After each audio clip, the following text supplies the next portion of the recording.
Welcome back to my channel Dua gardening. Hi friends, कैसे हैं आप सब? उम्मीद है खैरियत से होंगे। दोस्तों, आज की वीडियो में मैं आपको बताऊंगी कटिंग लगाने का बहुत ही आसान तरीका। विदाउट एनी रूटिंग हार्मोन आप आराम से हर किस्म के पौधों की कटिंग अपने घर में लगा सकते हैं, उगा सकते हैं। ये जो आप पौधा देख रहे हैं, ये रंगून क्रीपर वाइन यानी झुमका बेल, जिसे मधुमालती का पौधा भी कहते हैं। ये बहुत ही खूबसूरत पौधा होता है और इसके गुच्छों में कलर के फूल आते हैं और इन फूलों को जब इनकी स्टेजेस ज़्यादा हो जाती हैं तो ये अपना रंग चेंज करते रहते हैं। रेड, वाइट, पिंक, इस तरह के ये ऑरेंज शेड में अपने रंग तब्दील करते रहते हैं और ये बहुत खूबसूरत बेल लगती है।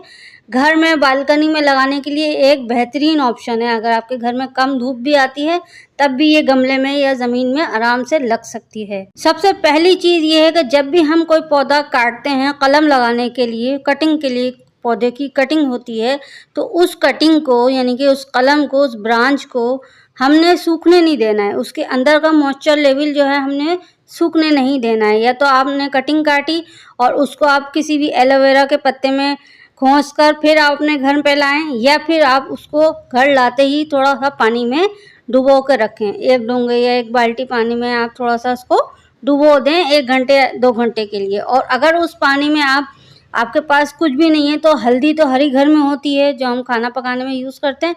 एक आधा चम्मच आप टीस्पून हल्दी इसमें शामिल कर दें उस पानी में, तो उससे ये होगा वो एंटी फंगल होती है और रूट में भी मदद करती है, मतलब जड़ें निकलने में भी मददगार होती है अगर आपके पास रूटिंग हार्मोन नहीं है। वैसे तो मैंने सारी ये कटिंग बगैर किसी रूटिंग हार्मोन्स के लगाई हैं, तो आप भी इस तरह कर सकते हैं। लेकिन इसको शर्त यह है कि इसको थोड़ी देर पानी में भिगो कर रखना है।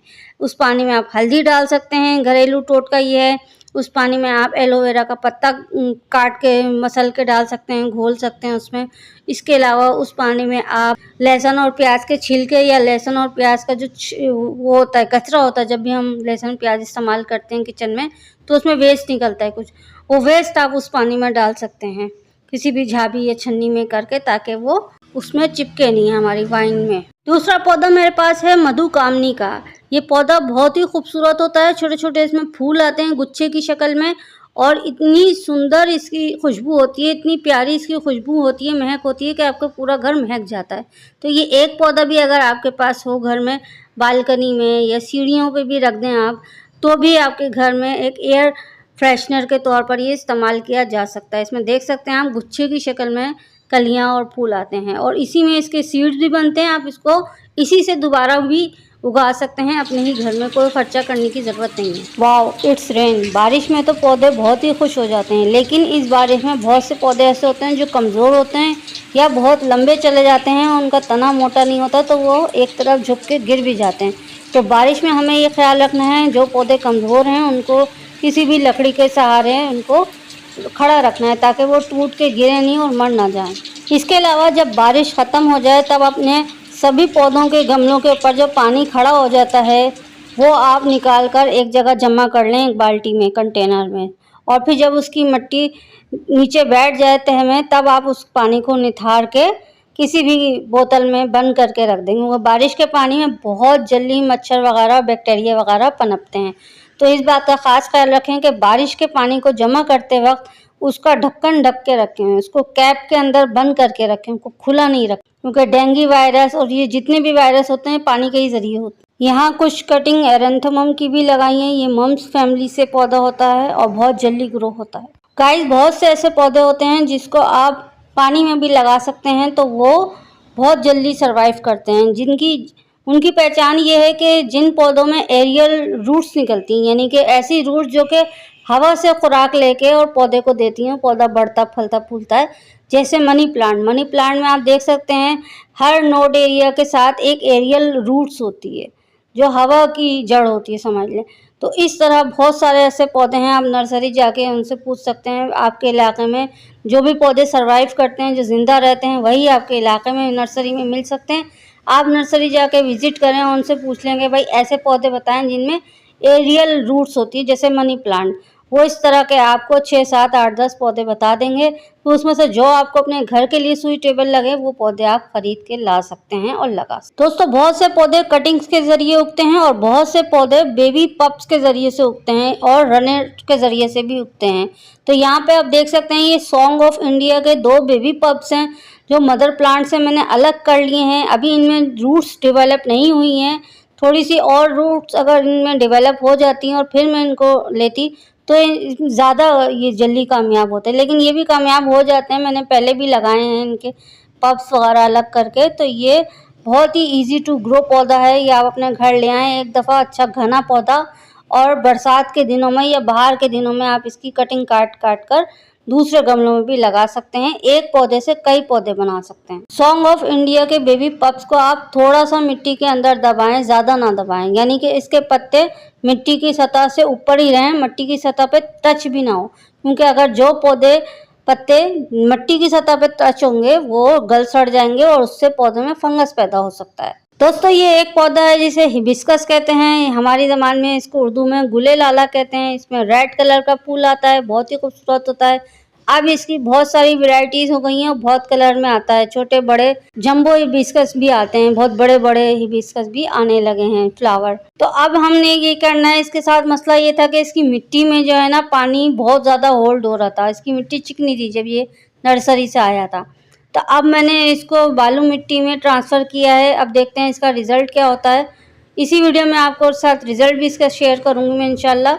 और इसको हमने इसी तरह लगाना है जिस तरह इसकी जड़ है, इसको तोड़ मोड़ के इसकी जड़ों को हमने इसमें ट्रांसफ़र नहीं करना, बिल्कुल ऐसे लगाना है, बिल्कुल एहतियात से, इसकी कोई भी जड़ टूटे ना, क्योंकि हम ट्रांसफ़र कर रहे हैं, इसको एक नई मिट्टी दे रहे हैं, नया घर दे रहे हैं, तो इसको एडजस्ट होने में थोड़ा टाइम लगेगा। और बारिश के पानी से इसको बचाना है, थोड़ा सा दूर करके रखना है बारिश के पानी से बचाने का मकसद ये है कि मानसून का सीज़न है, आप बारिश के पानी से पौधों को क्यों बचा रहे हैं कि जब पौधों को बारिश का पानी अच्छा लगता है, उनके लिए एक सेहतमंद ग़िज़ा है।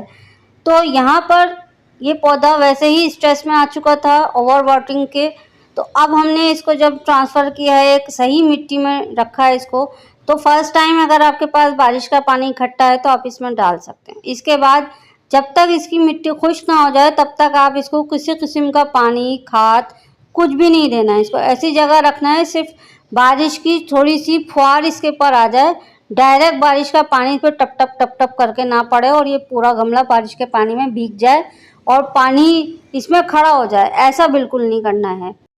हिबिस्कस प्लांट को रिपोर्ट किए हुए 1 महीना हो चुका है। अब मैं आपको इसका रिज़ल्ट दिखाती हूँ। मेरे पास और भी कलर के हिबिस्कस हैं और उनकी भी देखभाल मैं इसी तरह कर रही हूँ। जब भी कोई मसला आता है मैं इसको फ़ौरन चेक करके और फ़ौरन ही उसका हल निकाल लेती हूँ। आप देख सकते हैं ये मेरे पास एक जंबो वाला हिबिस्कस है, इसके बाद ये एक और डिफरेंट कलर का था, पीच कलर का, और आप इसकी भी ग्रोथ देख सकते हैं। और इसके बाद ये वो पौधा है जो मैंने आपको दिखाया था जो ओवर वाटरिंग से डैमेज हो चुका था। अब आप देख सकते हैं इसमें कितनी अच्छी वेजिटेटेड ग्रोथ हो रही है, यानी कि इसके पत्ते वगैरह कितने अच्छे निकल गए। तो अब हम इन तीनों ही हिबिस्कस की कटिंग लेंगे। कटिंग लेने का क्या तरीका होता है, किस तरह हम कटिंग लेके हमारा मदर प्लांट मरे नहीं, यानी कि जिस पौधे से हम कलमे निकाल रहे हैं, कलमे निकालने के बाद वो पौधा भी ज़िंदा रहे, इस बात की हमें श्योरिटी रखनी है। अब आप देख सकते हैं ये कटिंग मैंने इस पौधे में से काट कर लहसुन और अदरक वाले लहसुन और प्याज वाले पानी में मैंने थोड़ा सा भिगा दिया था। और अब 1 घंटे के बाद मैं अब इसको ट्रांसफ़र कर रही हूँ, गमले में बो रही हूँ। आप देख सकते हैं किस हद तक मैंने कटिंग्स को गमले में यानी ज़मीन में दबाया है। कम से कम 2 नोड एरिया होने चाहिए। नोड एरिया वो होते हैं जहाँ से पत्ते निकलते हैं दाने में से, उस पॉइंट को नोड एरिया कहते हैं जहाँ से पत्ते निकलते हैं। अगर वो ज़मीन के ऊपर होगा पत्ते निकलेंगे, ज़मीन के नीचे होगा तो जड़ें निकलेंगी वहाँ से। तो हमने कम से कम 2 या 2 से ज़्यादा अगर भी हों तो भी बेस्ट है। तो कम से कम 2 नोड एरिया या 3 नोड एरिया ज़मीन के अंदर आपने इसको दबाने हैं ताकि वहाँ से जड़ें निकल सकें। अब आप देख सकते हैं इसकी हिबिस्कस में एक सबसे अच्छी बात मैं हिबिस्कस की आपको ये बताती हूँ गुले लाला की, कि इसमें छोटी से छोटी कटिंग भी कामयाब हो जाती है। यानी कि आप 2 इंच की भी कटिंग लेंगे और उसको पानी में या मिट्टी में लगाएंगे तो वो बहुत ही तेज़ी के साथ ग्रो होगी। ये देख सकते हैं आप कितनी छोटी छोटी कटिंग्स हैं, ये भी ग्रो हो गई हैं। आप मैं इसका रिजल्ट भी आपको अभी दिखाऊंगी इसी वीडियो में। आप देख सकते हैं जैसा कि मैंने वीडियो के शुरू में कहा था, विदाउट एनी रूटिंग हार्मोन के मैंने कटिंग्स ग्रो की हैं और ये हो जाती हैं क्योंकि बरसात का मौसम है। बरसात के मौसम में सारे ही पौधों में एक एनर्जी आ जाती है ग्रो होने की कुदरती तौर पर। तो अगर हम इस मौसम में कटिंग्स लगाते हैं, काफ़ी सारे पौधे होते हैं जो कटिंग से आराम से घर में उग जाते हैं। आप सर्च कर लें, गूगल सर्च कर लें आपके इलाके में कौन से पौधे बेस्ट हैं आपके लिए, आपके एनवायरनमेंट के हिसाब से, तो आप वो पौधे आराम से अपने घर में ला सकते हैं और कटिंग के ज़रिए भी उसको 1 से 2, 2 से 4 कर सकते हैं। अब बात करते हैं कटिंग को हमने पानी किस तरह देना है, कितना पानी देना है। तो कटिंग लगाने के बाद आप एक दफ़ा पानी दे दें पौधे को और उसको किसी ऐसी जगह रख दें जहाँ पे थोड़ी सी रोशनी आती हो, डायरेक्ट धूप ना आए, थोड़ी सी रोशनी आए और डायरेक्ट बारिश भी ना आए, ऐसी जगह आपने रखना है, रोशन जगह। उसके बाद आपने इसमें जब भी इसकी मिट्टी खुश्क नज़र आए, थोड़ी थोड़ी ध्यान रखना है मिट्टी पूरी खुश्क ना होने पाए, क्योंकि अगर इसकी मिट्टी पूरी खुश्क हो गई तो वो सारी जड़ें जो निकली थी वो सारी मर जाएंगी। तो आपने इसकी मिट्टी का ध्यान रखना है और इस पर पेस्ट अटैक ना हो, यानी कि मिली बग्स या स्पाइडर माइट या वाइट फ्लाई वगैरह इस पर अटैक ना करे। तो हर हफ्ते में 2 दफ़ा इसको नीम ऑयल स्प्रे या कोई भी अच्छी फंगीसाइड वगैरह इसके ऊपर स्प्रे कर सकते हैं। आप रिज़ल्ट देख सकते हैं, हमारी कटिंग्स कामयाबी से ग्रो हो गई हैं। अब इसमें छोटे छोटे पत्ते निकलना शुरू हो गए और जिस मदर प्लांट से मैंने जिन मदर प्लांट से कटिंग ली थी वो भी आप देख सकते हैं, सारे ही मदर प्लांट माशाल्लाह से हरे भरे दोबारा हो चुके हैं। तो बरसात में कटिंग लगाने का अपना ही मज़ा है। तो आप भी लगाएं कटिंग बरसात में, आपके पास जो भी पौधे हैं उनकी कटिंग्स लेकर आप इस तरह लगा सकते हैं, उगा सकते हैं। गुलाब के पौधों को जब पानी देना होता है, यानी कि जब आप गुलाब की कटिंग लगाते हैं, गुलाब की कलम लगाते हैं, कोई सी भी वैरायटी का गुलाब हो, तो उसकी जो मिट्टी में पानी देना है वो कभी भी आपने डोंगे से नहीं देना, यानी पाइप से भी नहीं देना। उसको आपने सिर्फ शावर से थोड़ा सा फिस कर देना है, बस सिर्फ शावर से पानी देना है, स्प्रे बोतल से पानी देना है, स्प्रे से। उसके बाद आपने इसको कुछ भी नहीं करना है, सिर्फ और सिर्फ स्प्रे से ही काम चलाना है। चाहे वो स्प्रे सादे पानी का हो, चाहे वो स्प्रे दवा वाले पानी का हो। यानी फंगल इन्फेक्शन जो हो जाते हैं पौधों को, उसकी जो दवा आती है, फंगीसाइड आती है, साफ फंगीसाइड, वो आप घोलकर उस पर स्प्रे कर सकते हैं। हफ्ते में 2 दफ़ा स्प्रे कर दें, इस इनफ।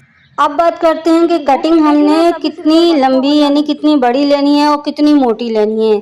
तो जो भी अवेलेबल हो कटिंग, अगर हरी हो, ब्राउन हो, मोटी स्टेम हो, पतली स्टेम हो, हर किस्म की कटिंग आपको सिर्फ और सिर्फ 6 इंच तक ही लेनी है। इससे ज़्यादा लंबी कटिंग आपने नहीं लेनी। उस 6 इंच में आप ये ध्यान रखना है कि नोड एरिया कितने हैं। 6 इंच की कटिंग में आपके पास 3 या 4 नोड एरिया लाजमी होने चाहिए, ताकि 2 नोड एरिया ज़मीन के नीचे और कम से कम 2 नोड एरिया ज़मीन के ऊपर होने चाहिए, जहाँ से पत्ते वगैरह निकल सकें।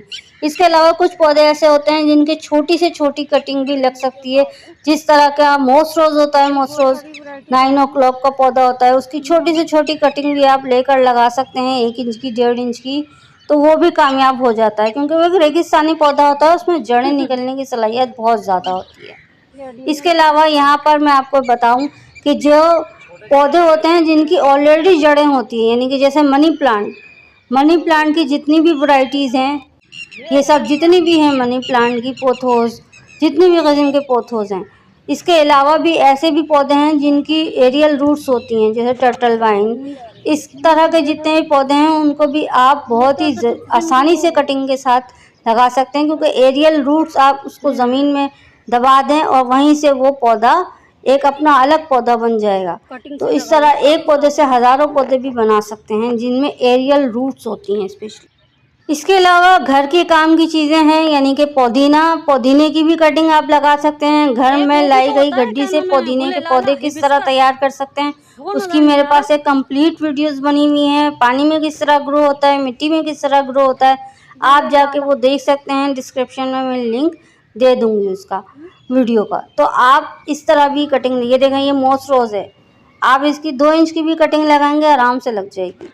बहुत सारे ऐसे पौधे हैं जिनकी कटिंग बहुत ही आसानी के साथ ग्रो हो जाती है, और नर्सरी वाले तो यही करते हैं, वो एक पौधे से हज़ारों पौधे बनाकर सेल आउट करते हैं और वो इस तरह अपनी रोज़ी रोटी पूरी करते हैं।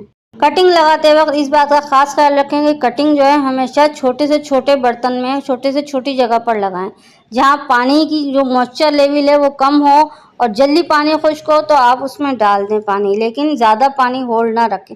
बड़े गमले में लगाएंगे कटिंग कामयाब नहीं होगी। कटिंग लगाने के बाद उस गमले को आपने बिल्कुल नहीं हिलाना 2 महीने तक। 2 महीने बाद आप उसकी जगह शिफ्ट कर सकते हैं। दोस्तों आज की वीडियो में इतना ही। मिलते हैं किसी और अच्छी वीडियो के साथ। तब तक के लिए अपना, अपने घर वालों का और अपने फैमिलीज का बहुत ख्याल रखें। दुआओं में याद रखें दुआ गार्डनिंग को। मेरे चैनल को लाइक करें, सब्सक्राइब करें। Thanks for watching. Take care.